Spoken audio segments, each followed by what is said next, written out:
قومی یکجہتی کے بجائے تقسیم کی سیاست، تحریک انصاف کی ایک بار پھر اسلام آباد پر چڑھائی کی تیاری۔ شنگھائی تعاون تنظیم سربراہی اجلاس کے پہلے دن احتجاج کی دھمکی، 15 اکتوبر کو ڈی چوک پر احتجاج کا اعلان۔ پنجاب بھر میں مظاہروں کی کال واپس لے لی، پانی تک رسائی نہ دی تو کارکن وفاقی دارالحکومت پہنچیں گے۔ سیاسی کمیٹی کے ہنگامی اجلاس میں فیصلہ۔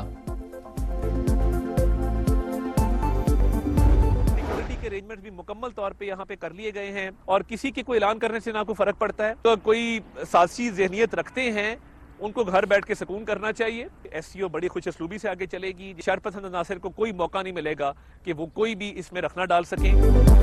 احتجاج کے اعلان سے فرق نہیں پڑے گا، شرپسندوں کو رخنہ ڈالنے کا موقع نہیں دیں گے۔ سازشی ذہنیت والوں کو گھر بیٹھ کر سکون کرنا چاہیے۔ 12 سربراہان مملکت پاکستان آ رہے ہیں، کوشش ہے اچھا تاثر لے کر واپس جائیں۔ وفاقی وزیر اطلاعات عطا تارڑ کی گفتگو۔ ایس سی او سربراہی اجلاس کی تیاریاں مکمل، فوج، رینجرز اور پولیس تعینات۔ اسلام آباد کو خوبصورتی سے سجا دیا گیا۔ جناح کنونشن سینٹر میں تیاریاں مکمل، وزیر اعظم کو انتظامات کے حوالے سے بریفنگ۔ پٹرول، بم پھینکنا، گارم گلوچ، سر پھاڑنا جنونی جتھے کا ایک وتیرہ بن چکا ہے۔ ایک صوبے کی طرف سے وفاق کے اوپر جو حملہ کیا جا رہا تھا صریحاً غیر آئینی تھا، غیر قانونی تھا۔ قومی مفاد کو ٹھیس اگر پہنچ جاتی، ہمارا امیج ہے وہ کس طرح مجروح ہو۔ جتھے آئے روز وفاق پر چڑھائی کر رہے ہیں، پیٹرول بم اور گالم گلوچ ان کا وتیرہ بن چکا۔ ایک صوبے نے لشکر کشی کر کے تماشا لگایا، یہ چاہتے تھے لاشیں گریں۔ پولیس اور رینجرز نے ان کے عزائم منطقی انجام تک پہنچا دیے۔ قومی مفاد کو ٹھیس پہنچ جاتی تو دنیا میں کیا امیج آتا۔ وزیر اعظم کا اسلام آباد پولیس لائنز ہیڈ کوارٹرز میں خطاب، کہا 2014 میں بھی 7 ماہ تک ڈی چوک پر فساد برپا کیا گیا، قبریں کھودی، پارلیمنٹ اور پی ٹی وی اسٹیشن پر حملے ہوئے، دھرنوں سے معیشت کو بے پناہ نقصان ہوا۔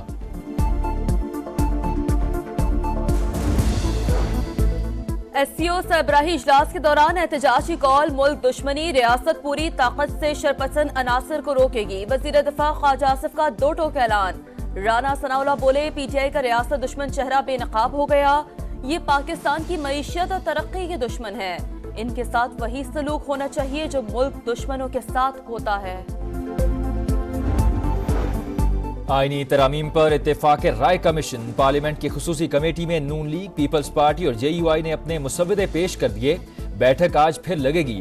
ہیجان کی کیفیت ختم ہو گئی۔ وفاقی وزیر قانون اعظم نذیر تارڑ کی گفتگو، بلاول بھٹو بھی متحرک۔ پی پی وفد کی مولانا فضل الرحمان اور اسپیکر قومی اسمبلی سے الگ الگ ملاقاتیں۔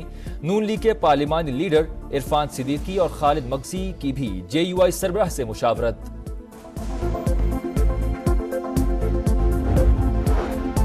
آئینی ترمیم 25 اکتوبر سے پہلے بھی ہو سکتی ہے۔ بلاول بھٹو کہتے ہیں حکومت اکثریت کے باوجود تمام جماعتوں سے مشاورت کی خواہش مند ہے۔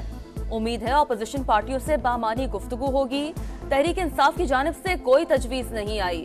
یہ ایک طرف وقت مانگتے ہیں، دوسری جانب ترمیم روکنے کی بات کرتے ہیں۔ اسلام آباد کو یرغمال بنانے کی دھمکی دی جاتی ہے۔ کیا وہ کسی معاملے پر اتفاق رائے کے لیے تیار بھی ہیں؟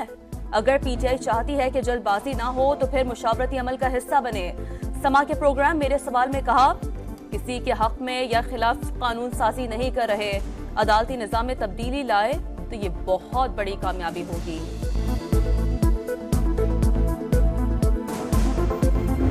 پیش رفت ہوئی ہے، پارلیمانی کمیٹی کا اجلاس ہوا اور ہم وہاں گئے، حکومت کی طرف سے کاپیاں تقسیم کی گئی۔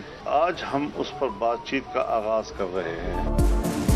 آئینی ترمیم کے معاملے پر پیش رفت ہوئی ہے، مولانا فضل الرحمان کا اعتراف۔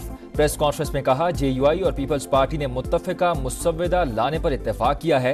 ترامیم کی اتفاق رائے کے بغیر منظوری غیر اخلاقی ہوگی۔ سیاست سے عدلیہ کو تقسیم نہ کیا جائے۔ 19ویں ترمیم ختم کر کے 18ویں ترمیم بحال کرنے کا مطالبہ۔ ابھی تک کوئی ڈرافٹ سامنے نہیں آیا۔ پیپلز پارٹی اور وزیر قانون نے کچھ تحریری تجاویز دی ہیں۔ پی ٹی آئی کا دعویٰ، بیرسٹر گوہر بولے فائنل مسودہ سامنے آنے کے بعد ہی اپنی تجاویز دیں گے۔ آئینی عدالت بنی تو سپریم کورٹ ڈسٹرکٹ کورٹ بن جائے گی۔ اسد قیصر کا ارکان کو 20 کروڑ کی پیشکش کا الزام، کہا ہمارا کوئی ایم این اے ٹوٹے گا، نہ ہی عدلیہ پر حملہ کرنے دیں گے۔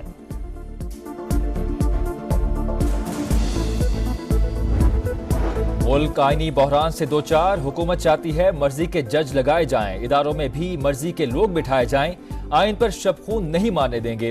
حافظ نعیم الرحمان کا گجرات میں خطاب، کہا وسائل پر قابض گنتی کے لوگوں کے خلاف فیصلہ کن جدوجہد ضروری، جماعت اسلامی نظام کے خلاف عوام سے اتحاد کرنے جا رہی ہے۔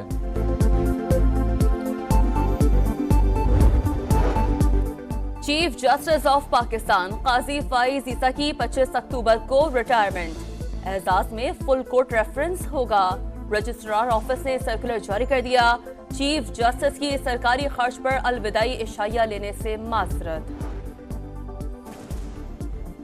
وفاقی وزیر سرمایہ کاری بورڈ مواصلات اور نجکاری عبدالعلیم خان کی سعودی وزیر سرمایہ کاری اور وفد سے ملاقات، کہا سرمایہ کاروں کے لیے پاکستان میں پرکشش منصوبے موجود، کراچی بندرگاہ کو موٹر وے سے منسلک کرنا چاہتے ہیں، سعودی بزنس کمیونٹی کو پبلک پرائیویٹ پارٹنرشپ کے تحت بھی منصوبے پیش کریں گے۔ شیخ خالد بن عبدالعزیز نے کہا ہمارے دل پاکستانی عوام کے ساتھ دھڑکتے ہیں۔ مہمان وفد کا اسلام آباد میں پاک ویو سٹی کا بھی دورہ، عبدالعلیم خان کی جانب سے استقبالیہ، کہا سعودی عرب نے ہر مشکل وقت میں پاکستان کا ہاتھ تھاما، اب مالیاتی اعشاریے بہتر ہو رہے ہیں۔ خالد بن عبدالعزیز کا پاکستانی عوام کے لیے خیر سگالی کے جذبات کا اظہار، وفد کا عبدالعلیم خان کے بزنس ماڈل میں اظہار دلچسپی۔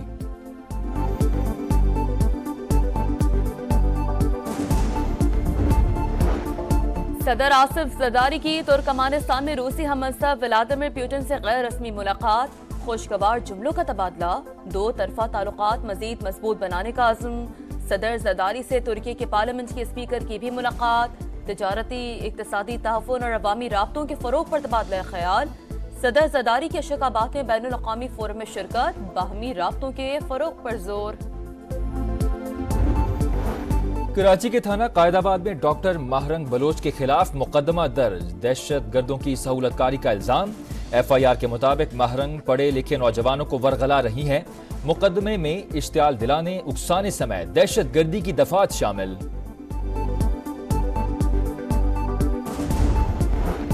کراچی میں ایک اور نوجوان ڈکیتی مزاحمت پر قتل، نارتھ ناظم آباد پہاڑ گنج کے قریب آصف دکان بند کرنے کے بعد گھر جا رہا تھا، موٹر سائیکل سواروں نے نہ رکنے پر گولیاں چلا دیں، مقتول کو اسپتال منتقل کیا گیا مگر جان بر نہ ہو سکا۔ لاہور کے علاقے نواب ٹاؤن میں تیز رفتار گاڑی نے 4 افراد کو کچل ڈالا، زخمی تشویشناک حالت میں اسپتال منتقل، پولیس نے کار سوار خاتون کو حراست میں لے لیا۔ غزہ میں اسرائیلی دہشت گردی، جبالیہ میں فراغ گزین کیمپ پر بمباری سے بچوں خواتین سمیت 22 فلسطینی شہید، 24 گھنٹے میں 61 شہادتیں، مجموعی تعداد 42,126 ہو گئی۔ رفح میں القسام بریگیڈ کے حملے میں ایک اسرائیلی فوجی مارا گیا۔ اقوام متحدہ کے مطابق 1 اکتوبر سے کوئی امدادی ٹرک غزہ میں داخل نہیں ہوا، 10 لاکھ افراد کو غذائی قلت کا سامنا۔